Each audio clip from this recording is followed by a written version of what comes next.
Alright, so we're going to look at 3 different ways, new ways that you can open your paragraph, your intro paragraph in an expository piece. And this one that we're looking at is going to be analogy. And it's going to refer to a relationship between 2 different things, and the writer's going to make a point. So an example is illiteracy imposes limitation on a person, just like blinders impose limitation on a horse, or a leg brace imposes limitation on an athlete.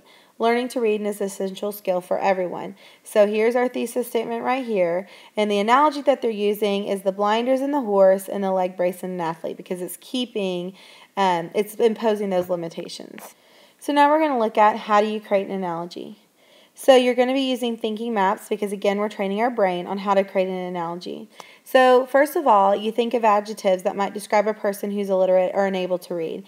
And first what we're looking at is the bubble map. So we have an illiterate adult, and then we're looking at, 4, maybe 5 different adjectives on what to describe them. So, we have insecure, isolated, limited, vulnerable. So then we're going to choose one of those. And so let's take isolated, and then we're going to take a circle map. And with isolated in the middle, what we're going to do is we're going to think of situations that closely relate to it. So we first day in a new school, when you had a fight with your friend, being on a deserted island. So that's the one we like the best. That's the one we circled. So then we have the being unable to read is like being on a deserted island all by yourself. So you see that the author is making a connection using the analogy to his purpose in his intro. Okay, so now we're going to look at allusion. Now, we've studied allusion this year, and we know it's a literary device that we see in literature all the time, but you can also use it in your writing, and it's going to help evoke a mental picture because the reader needs to be familiar with what you're alluded to. And actually, this one that, as you can see, has been cut off, unfortunately, so I'll have to read the rest of it to you. Allusions are commonly made to the Bible, nursery rhymes, famous fictional characters, historical characters, mythology is a good one. So the example that is cut off, sorry guys, many years ago, a future United States president learned to read by firelight.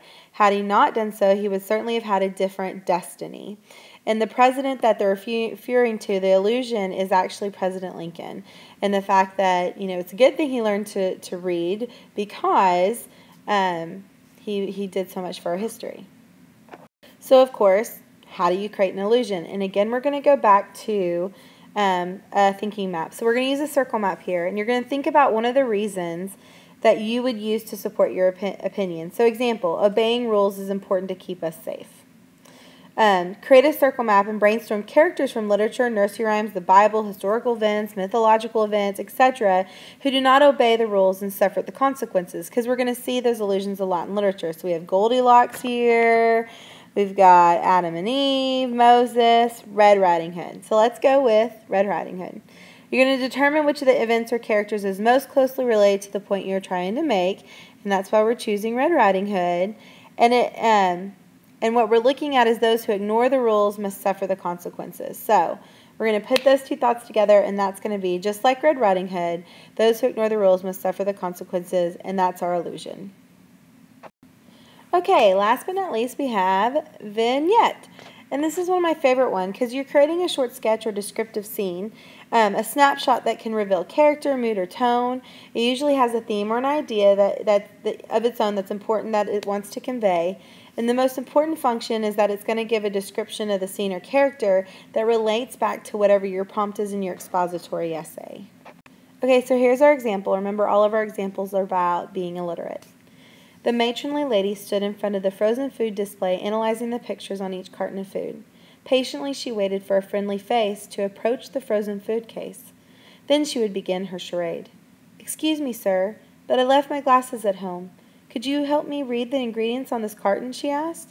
The obliging, unsuspecting customer would read the carton, receive her words of gratitude, and continue on his way. Relieved, she knew her secret would remain safe for a while longer. Alice is one of the growing number of adults who cannot read. The thing about this particular strategy is that it packs an emotional weight. And you're immediately going to grab your reader's attention with it. And you can make a very good point with it. So how do you do it? So we're going to use a circle map. And we're going to begin by focusing on our overall opinion of one of the reasons to support my opinion. So my dad is my hero because he is strong. All right. So we're going to look at, if that's what our essay was about, we're going to look at times that Dad showed his strength. So we have lifting weights, chopping wood, building my fort with heavy logs, carrying bags of heavy concrete. So we're going to choose one of those that we liked. We're going to select one of the events and spend a few minutes visualizing it in detail. Don't focus on the before or after, just focus on the moment. How did he, in that example, show his strength? And then you're going to write a brief snapshot of it. So, as if it weighed only a few pounds, Dad lifted the 100-pound bag of concrete over his shoulder, took it to the building site, and placed it on the stack he had already delivered. He did not break a sweat as he went back for more, nodding at the two men who were struggling to carry a single bag. Dad is the strongest man I know, and he is my hero. So it's great to show that emotional quality, and you're getting to tell your story and still kind of put your flair on it, putting your voice in it, but you're making a moment and a point.